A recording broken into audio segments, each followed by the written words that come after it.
In today's video, we're going to talk about some of the most interesting or rather shocking facts about the Syrian culture. Hello, this is Anas from Speak Real Arabic. Let's get started. Syria is home to some of the most ancient cultures in the world.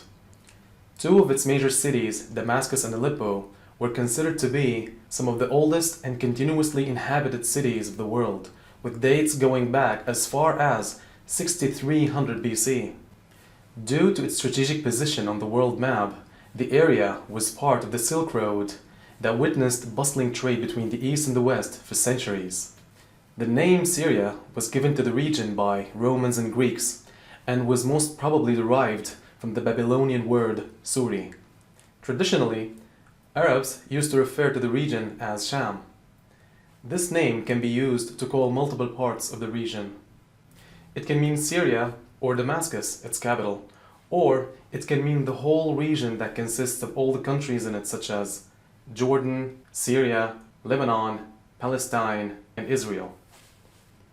In modern history, Arabs used to refer to Syria as the beating heart of Arabism.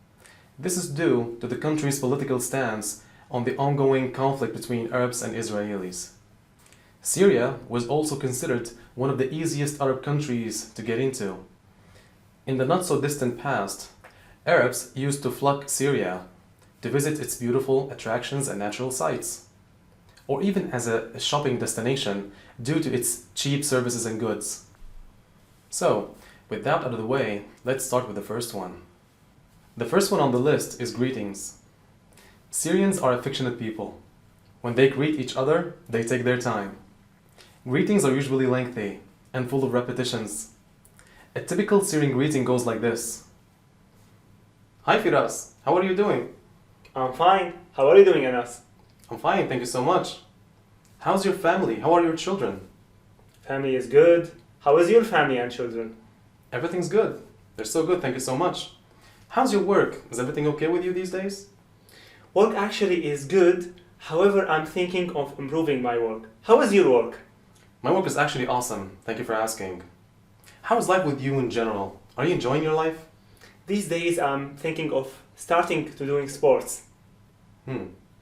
Good. Now what's really funny about that is that these people might have seen each other like a day ago or something.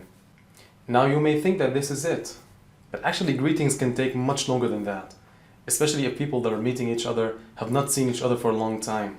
Even though I'm Syrian, I remember finding it really funny and sometimes strange listening to my mother while she was having a conversation with her sister on the phone. I used to calculate the time it took her to get to the point after the greetings, and sometimes it took her like 3 minutes. LOL. What might be shocking here is that Syrians might think that there's something wrong or you're not in a good mood if you try to skip past lengthy conversations and just get to the point right away. So, unless in a hurry, Syrians like to take their time greeting each other.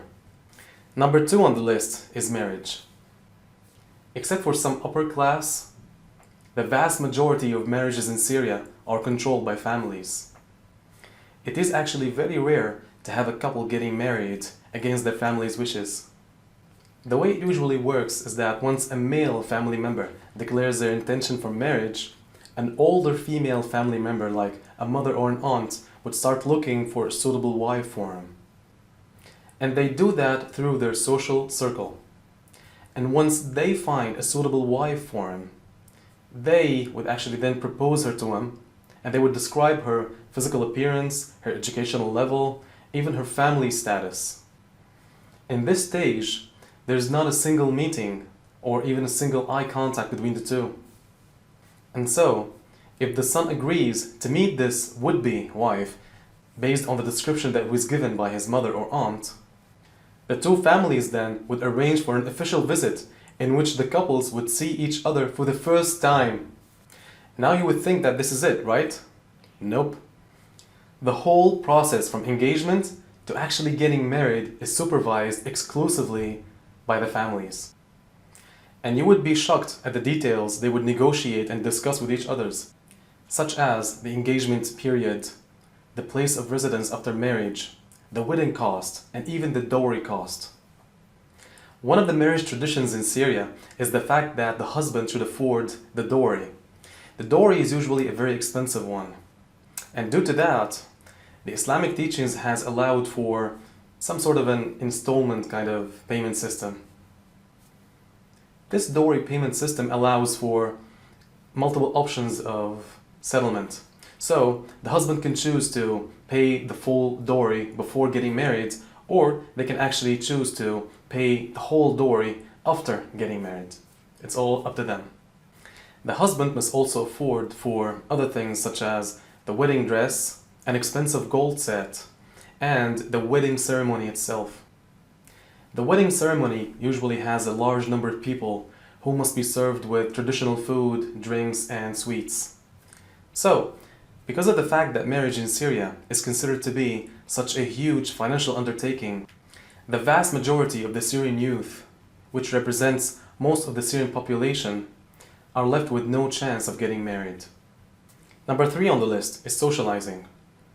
It is quite common in Syria to have men and women socialize separately. When visiting someone for the first time, it's quite common for them to ask you, which room do you prefer for your wife or sister?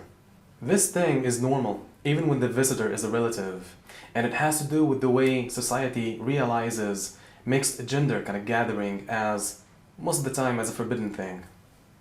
After a certain age, boys and girls mostly have a total disconnect from each other.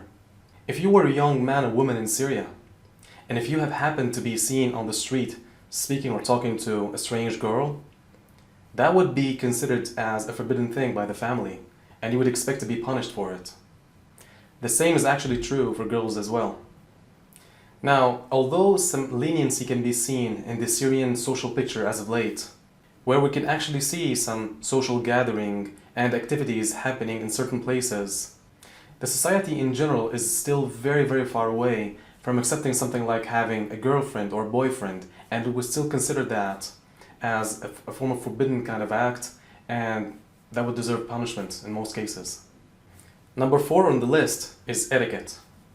Now, we have spoken previously about how Syrians are affectionate and warm-hearted. Some aspect to that can be seen in the way they greet and walk on the street. It is quite common for men to walk linking hands or having arms on each other's shoulders. When they meet each other, men also hug and kiss each other a lot. And women do that too. What could be surprising for some is that this close physical contact is common between people of the same gender than it is between, say, a husband and a wife. Number 5, respect for elders. Now, I know what you might be thinking. Respect for elders is not in and of itself a bad thing, of course. And it is a sign for a caring and healthy society. That's for sure. Elders in Syria have special treatment. And while some aspects of that respect are quite positive, like regular family visits and financial support, some other aspects may not be as such. For example, it is considered extremely rude to do something against the will of the parents. Parents also get to decide and shape the life path of their children in a very controlling manner. As we have talked earlier about marriage, parents also get to decide which university or field of study their son or daughter should have. Parents oftentimes think that their children lack a sense of agency in their life, and that it is their mission to set their children's life on the right path, even by force sometimes. Now, this might be funny for some. In one of the social customs, a parent's hand must be kissed by the son or the daughter, young or old. And it's considered quite disrespectful for a son or a daughter to just shake hands with the parents without, kissing it. What's even more funny is that some elderly figures seem to enjoy having their hands kissed. It's also worth mentioning that even though the parental grip is seemingly losing its hold on the Syrian society, most of these customs are still to be found in a lot of areas, such as the rural towns and in the suburbs. So, there you have it. I really hope you enjoyed. If you did, please leave a thumbs up. If you didn't, leave a thumbs down. And please don't forget to share and subscribe. Thank you so much, and see you in the next one.